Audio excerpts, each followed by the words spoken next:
আমাদের ডাবগ্রাম ফুলবাড়ি 1-এর 88 নম্বর বুথের আমি বুথ সভাপতি বিজেপি তরফের। এখানে আমার বুথ বানানো হয়েছিল রাত্রি 8টা পর্যন্ত। আমার বুথ সব কিছু ঠিক ছিল, সব কিছু রেডি করেছিলাম। সকালবেলায় আমাদের ইলেকশন শুরু হবে এখানে। আমি ভোর 4:20 এসেছি, এসে চেয়ার টেবিল রেডি করার জন্য দেখেছি আমার চেয়ার টেবিল থেকে শুরু করে ব্যানার সব কিছু জ্বালিয়ে দিয়েছে। আপনার নিজেরা চোখে দেখুন এখানে পুরো বাস জ্বালানো। সবচেয়ে দুঃখ আমার যে এখানকার ক্যান্ডিডেটের ব্যানার জ্বালিয়ে দেওয়া হয়েছে, ফ্ল্যাগ জ্বালিয়ে দেওয়া হয়েছে। তাদের জানি না তারা কী উদ্দেশ্যে সব জ্বালিয়ে দিয়েছে। তো খুব দুঃখজনক ঘটনা এটা। আর এখান থেকে 500 মিটার দূরেই হচ্ছে আপনার বুথ।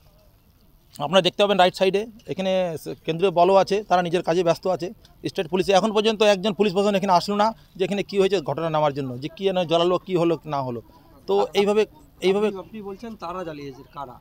এখন কারা জ্বালিয়েছে বলতে পারছি না, তো আমরা চোখে দেখিনি। তো আমি তো রাত্রি 8টা পর্যন্ত সব দেখে গেছি ঠিক করে, সারাদিন খাটাখাটি করেছি। সকালবেলা আমাকে ভোর 4টা থেকে আবার রেডি করতে হবে, কেন সব লোকরা আসবে। হ্যাঁ আমাদের এখন কারা, এখন আপনারা সবাই জানেন। এখন কাদের নাম বললে তো এখন কি বলেন তো, এখন যে সমাজ, এই যে আমাদের যে পশ্চিমবঙ্গে যে পরিবেশ তৈরি হয়েছে, এখন নাম বলতে গেলে কালকে আমাকে রাস্তা যাওয়া মুশকিল হয়ে যাবে।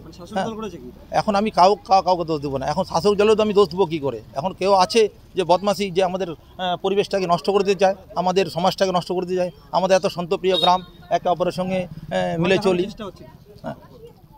ভয় তো এমনি ফ্ল্যাগ আগে সরিয়ে দেয়, ওটা নর্মাল, ওটা তো হতেই থাকে। কিন্তু এইভাবে যে জ্বালিয়ে দেওয়া, এইভাবে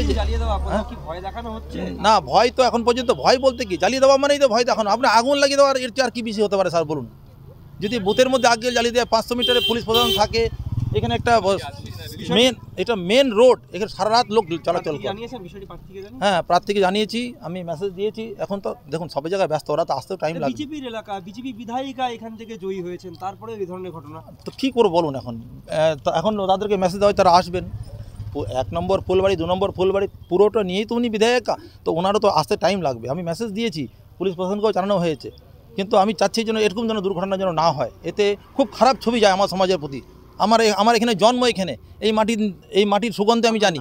আমার নাম গৌতম রায়। এটা হচ্ছে আপনার চৌতরাগঞ্জ, ডাবগ্রাম ফুলবাড়ি 1, বুথ নম্বর 188, 19/88।